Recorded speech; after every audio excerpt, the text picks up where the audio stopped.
motard, ça fait un bail. Qu'est-ce que tu bois? Allez, fais pas cette tête-là, assis-toi. Eh, je t'avais pas raconté l'autre fois. Tu sais, toutes ces histoires qu'on a entendues il y a quelques années pendant les énormes incendies de forêt. Et si, rappelle-toi, les histoires de trucs que les gens voyaient dans les flammes. Des genres de créatures ou je sais pas quoi qui se baladaient dans les brasiers. On connaît tous un mec qui connaît quelqu'un qui a entendu parler de... Tu vois? Et ben moi, j'ai entendu l'histoire directe d'une source sûre. Ouais, direct d'un mec qui les a vus comme je te vois. C'était un matin alors que j'ouvrais à peine. Il y a un biker qui arrive, tout salopé sur un GSX-R à moitié fondu. T'aurais vu ça. Il puait les cendres, le plastique cramé, une horreur. Et son casque, je te dis pas, la visière à moitié ramollie, son cuir, il était croustillant. Merde. On aurait dit qu'il était tombé dans le barbecue, ce mec. On savait qu'il y avait des feux de dingue à droite à gauche dans la cambrousse ces derniers temps, mais rien de proche de la grande ville. J'avais pas des masses envie de causer, mais lui, par contre, il en avait carrément besoin. Besoin de raconter son histoire à quelqu'un qui l'écoute. Je n'ai pas dit quelqu'un qui le croit, mais quelqu'un qui l'écoute. Alors bon, je suis barman après tout. C'est un peu à ça qu'on sert. Un barman, c'est un peu comme une pute, sauf que, au lieu de baiser, il sert à boire. Bon, je sais, tu vas me dire, toutes ces histoires, t'y crois pas une seconde. C'est de la foutaise tout droit sorti des cerveaux cuits à l'alcool de quelques bikers drogués ou je sais pas quoi. Et ce mec, c'était pas n'importe qui. C'était le boss d'un gang qui a vraiment compté ici. Le chapitre principal était justement venu au Melbourne. C'était le Suicide Mob Motorcycle Club. Ils avaient des membres un peu partout dans l'état. C'était le plus gros producteur et vendeur de substances illégales de la capitale. Ils avaient des ramifications avec tous les business les plus mafieux de l'état. Autant dire que ça allait du camé de base dans la rue jusqu'au détour des quartiers d'affaires. Pour entrer dans le club, il y avait 3 conditions. 1. Être une bête à la castagne. 2. Passer le rituel d'adhésion. C'était quoi le rituel? Fallait aller foutre la merde et se taper tout seul avec des membres d'un autre gang. Au moins 10 d'un coup, sinon ça comptait pas. C'est de là que vient le nom Suicide Mob. Et 3, fallait survivre au fait d'attaquer tout seul comme un con un groupe de 10 mecs d'un autre gang. Ce mec, on va l'appeler Bob. Non, me demande pas, je te dirai pas son vrai nom. Quand on me raconte des histoires un peu cheloues, je balance pas le nom des mecs. Quoi, t'es pas content? Si t'es pas content, tu payes ton verre et puis tu dégages. Voilà, ça va calmer ça. Bon, je disais quoi? Ah ouais, mis à part les drogues, ils étaient aussi connus pour faire la sécurité pour les fumiers pleins de fric. Tu sais, les baltringues chicos tout bio-augmentés dont je t'ai parlé l'autre fois et qui vivent au détour de la vieille ville. Chaque année, ils organisaient un genre de meeting avec toutes sortes de trucs quasi religieux. Des trucs pas propres, si tu vois ce que je veux dire. Ils faisaient ça à la campagne, loin des regards indiscrets. Devine un peu qui ils embauchaient pour faire la sécu. Eh ouais, dans le mille, le Suicide Mob Motorcycle Club. Il y avait un ranch derrière les petites montagnes du parc national de Yarra. C'est facile à 3 plombes de route de notre vieille Néo Melbourne. Derrière le Yarra Ranch, personne ne t'entendra crier qui disait. Je suis pas sûr exactement de ce qui s'y passait, mais ça avait l'air d'inclure tout un tas de trucs mortels. Au sens figuré comme au sens propre. Enfin, propre. Pas vraiment. A priori, il y avait quand même pas mal de monde qui y passait. Du monde qui n'avait rien demandé à personne. Des gens très jeunes, des pauvres, des gens que personne ne viendrait chercher. Cette bande d'enfoirés plein aux as avait tout un réseau pour trouver de la chair fraîche. Ce qu'ils en faisaient, je préfère pas répondre. D'autant que je suis pas bien certain de ce qui est vrai et de ce qui l'est pas. Ce que je sais par contre, c'est que ce bon vieux Bob, lui non plus, il avait pas idée de ce qu'il sécurisait pendant ses week-ends. Tout ce qu'il savait, c'est qu'il s'en mettait plein les fouilles à chaque fois. Alors il s'en foutait bien. Bon, après, faut avouer, le paiement, il n'était pas volé non plus. Parce que plusieurs fois, ils ont dû se friter avec d'autres gangs et même des mercenaires qui avaient attaqué le ranch. Qui c'était? Pourquoi ils attaquaient? Comme j'ai dit, Bob s'en foutait pas mal, du moment qu'il était payé. Mais c'est sûr que les fumiers qui organisaient tout ça faisaient usage de containers de gonzesses et de gamins qui le faisaient livrer au ranch. Les mecs du gang, ils étaient postés tout autour de la ferme, sur chaque route qui entrait dans la propriété.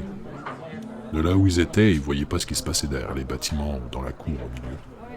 Ils devaient filtrer et vérifier les limousines des invités qui entraient. De temps à autre, ils entendaient des cris ou voyaient derrière les vitres teintées des visages tout pleins de bleu de gamines qui n'avaient rien à foutre là. Trop jeunes pour être des putes.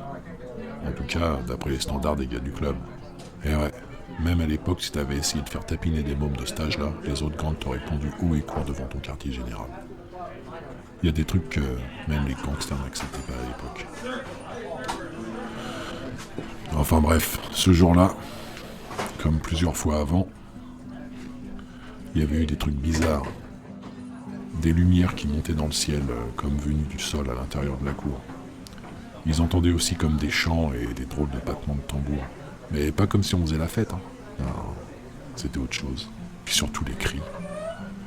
Il m'a raconté que certains de ces gars avaient dû fumer beaucoup plus d'herbe que d'habitude pour réussir à supporter les cris.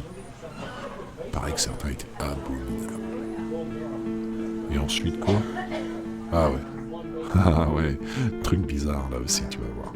Il y avait des drôles de nuages qui se sont formés au-dessus des bâtiments alors que le temps n'était plus du tout à l'orage. Et une voix dans le ciel. Une voix comme du tonnerre, enfin, il croit. À moins que ce soit du tonnerre qui sonnait comme une voix. Difficile à dire. Lui-même, il n'était pas sûr. Il disait sans cesse qu'il s'en foutait, mais à mon avis, il parlait beaucoup trop pour un mec qui s'en foutait. Ça me fout les boules rien d'en parler. Attends, c'est pas tout. Il dit qu'après que cette voix roule et fasse trembler les arbres et le sol, il y a un truc pire qui est arrivé. Je me demande quand même encore un peu ce qu'il a voulu dire par tout autour de nous, le ciel tombait. Qu'est-ce que ça peut vouloir dire, un truc pareil? Puis il a répété encore, le ciel nous tombait dessus.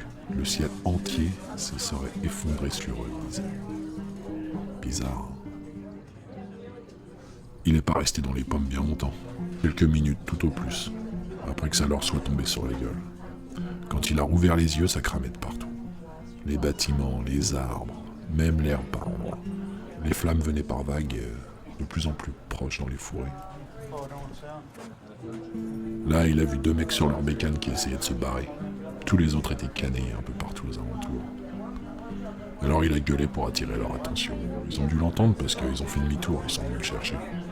Quelques secondes plus tard, il avait son casque sur la tronche et il sautait derrière l'une des bécanes. Un bon vieux GS XR. Son autre pote sur un Sportster Harley Davidson suivait comme il pouvait et ils ont foutu le camp aussi vite que possible sur la seule route qui n'était pas encore barrée par l'incendie.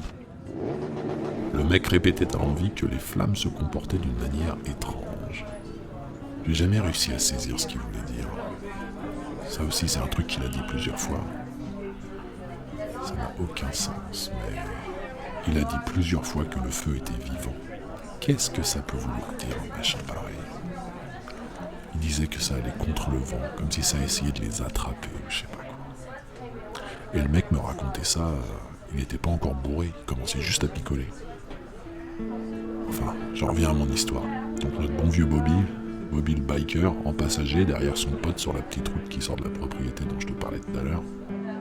Le genre de petite route où, même avec la meilleure volonté du monde, une bécane rapide et un instinct de survie réduit, tu peux quand même pas aller bien vite. Comme c'était pas lui le pilote, ça lui donnait l'occasion de reluquer un peu ce qui se passait aux alentours. En tout cas plus que le mec devant lui qui roulait comme un malade pour essayer de sortir de ce merdier. Du coup, il a pu me décrire ce qu'il a vu dans ce brasier monumental qui se développait autour d'eux. Quel mot il a employé déjà? Quelque chose qui bougeait dedans. Quelque chose de vivant. Comme un serpent, mais le truc balèze, tu vois. Enfin, les trucs, je devrais dire, parce qu'il n'y en avait pas qu'un. Le feu se rapprochait, le feu se lançait lui-même, quoi que ça veuille dire. C'est encore un truc qu'il me racontait.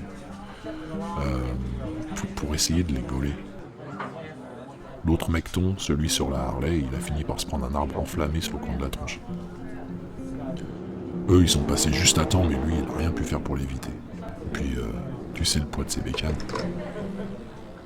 Il n'a pas réussi à freiner à temps ou accélérer assez fort pour passer avant que l'arbre tombe. Pauvre gars. Tout ce qu'on peut espérer pour lui, c'est qu'il soit mort sur le coup. Bob et l'autre gars sur le vieux Gécos, ils voyaient les flammes se refermer devant eux et ça commençait à tomber un peu de partout. Les plantes, les arbres, toutes sortes de feuilles commençaient à se prendre des braises dans la gueule, une vraie misère. Comme s'ils s'étaient poussés par les flammes. Encore que, le plus bizarre, c'est que certains arbres qui tombaient étaient à peine brûlés. À un moment, comme pour leur pote, il y en a un qui s'est effondré juste devant eux. Le mec aux commandes de la bécane, il a essayé de forcer le passage, mais c'est l'arbre qui a gagné. Ils se sont à moitié envolés en passant dans les branches en flammes et ils sont passés à travers, mais séparément. La brêle d'un côté, les bonshommes de l'autre. Bob, il a roulé sur la route. Un coup de bol et un peu comme la bécane une demi-seconde plus tôt, il est parti rouler plus ou moins tout droit. Son pote, par contre, lui, il est parti la tête la première dans un gros rocher sur le côté de la route.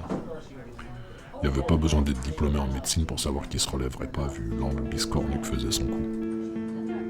Il m'a dit qu'après ça, il s'est mis à genoux. La bécane couchée par terre qui venait de caler, son pote la tête éclatée à quelques mètres, des flammes partout. Il a sorti son flingue et il se l'est collé sous le menton. Il était là, comme un con, à regarder le feu s'approcher et se dire que de se mettre une balle soi-même, c'était quand même moins la merde que de finir cramé vif. Puis, quand on est le chef d'un gang qui s'appelle Suicide Mob, finalement c'est plutôt une jolie façon d'en finir. C'est qu'il était poète le Bobby quand il voulait. Mais v'là-t-il pas qu'en regardant dans le brasier qui l'entourait, il a vu avec plus de précision ces trucs bizarres, les trucs les plus bizarres qu'il ait jamais vus. Ça se roulait dans le feu comme des genres de gros lézards géants, des dragons, il savait pas. Il savait même pas comment les décrire. Il faut dire qu'il les voyait pas clairement.